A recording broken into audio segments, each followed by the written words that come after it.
Écoutez, quelques mots au nom du groupe écologiste et social pour dire que nous avons évidemment la confirmation, nous en doutions peu mais nous avions toujours un peu d'espoir, que ce Premier ministre macroniste choisi par Emmanuel Macron est là aussi pour perpétuer la politique d'Emmanuel Macron, son orientation économique et sociale, une politique injuste socialement.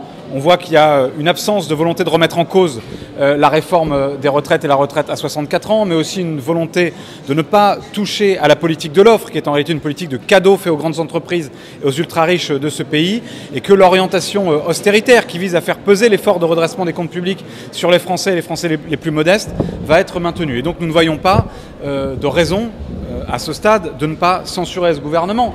Singulièrement, gouvernement qui tient dans ses rangs la présence de M. Retailleau, qui la semaine dernière, excusez du peu, n'a rien trouvé de mieux à faire que de rendre hommage à Jean-Marie Le Pen le lundi, de recevoir le couple Ménard à l'apéritif pour parler immigration le mardi, et à remettre en cause la loi de 1905 pour stigmatiser de façon massive les musulmans dans notre pays le mercredi, en proposant par exemple qu'on interdise de sortie scolaire les mamans qui portent le voile, ou en restreignant l'accès à l'université. Bref, un gouvernement qui, dans sa composition, dans les attitudes d'un certain nombre de ses ministres, reprend les thèmes et les termes qui sont ceux de l'extrême droite de Marine Le Pen. Et donc nous sommes porteurs aujourd'hui, face au Premier ministre, évidemment de la colère de nos compatriotes. François Bayrou est le Premier ministre qui entre en fonction avec la cote de popularité la plus faible.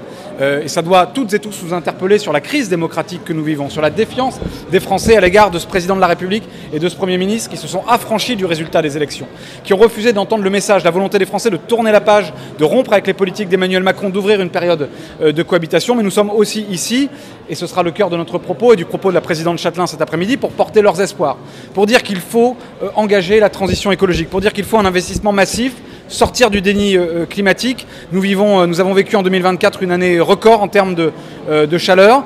Nous avons vécu il y a quelques semaines à Mayotte la pire catastrophe climatique de notre histoire.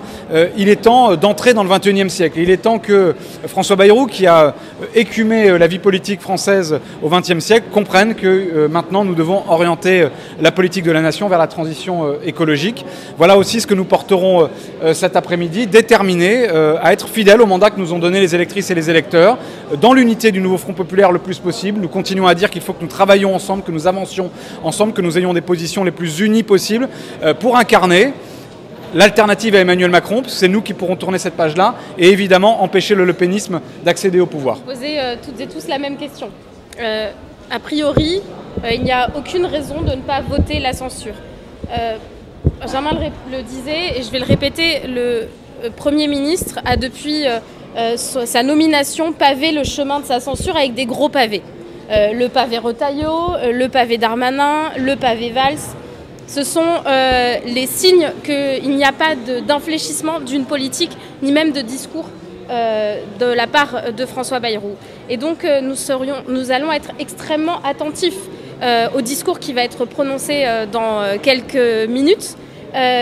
Mais nous n'avons assez peu d'espoir finalement. Peut-être qu'il verra la lumière au bout du tunnel, peut-être qu'il changera complètement de braquet, peut-être qu'il proposera que l'Assemblée soit enfin l'endroit où nous pouvons débattre de la réforme des retraites et voir qu'il y a bien une majorité et dans le pays et à l'Assemblée pour abroger cette réforme des retraites. Peut-être qu'il nous promettra enfin les moyens suffisants pour faire face au défi climatique qui est face à nous, mais en réalité, nous voyons bien qu'il n'y a aucun chemin possible à l'heure actuelle pour ne pas voter la censure.